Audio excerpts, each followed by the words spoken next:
নমস্কাৰ বন্ধুসকল, আজি আমি পটলৰ মতা আৰু মাইকী গছ কেনেকৈ চিনিব পাৰি চাওঁ আহকচোন। পটলৰ সাধাৰণতে মতা আৰু মাইকী গছ বেলেগ বেলেগ থাকে। মতা গছত মতা ফুল ফুলে, ইয়াত কোনো ফল নধৰে, ফুলবোৰ সৰি পৰে। এইজোপা দেখিছেনে? এইজোপা মতা গছ, ইয়াত এইটো ফুল ধৰিছে, এইটো ফুলৰ কলি আহিছে, কিন্তু এইটো ফুলটো ফুলাৰ পিছত এইটো মৰহি যাব।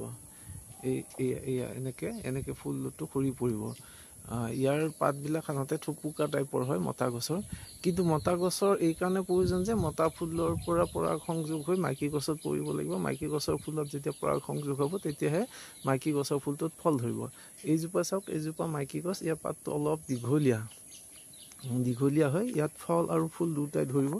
এয়া মাইকী গছৰ এইজোপা যদি আপুনি চাই, এইজোপা ইয়াতে আপুনি দেখিব, এইটো ফলৰ কলি হয়, ফুলৰ লগতে ফুলৰ তলফালে কলি থাকিব।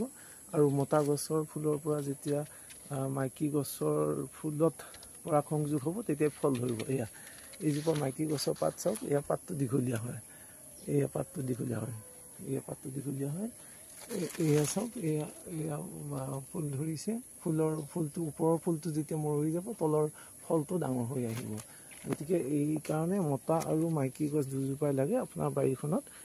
এজোপা মতা গছ 10জোপা মাইকী গছৰ বিপৰীতে থাকিব লাগিব। ধন্যবাদ।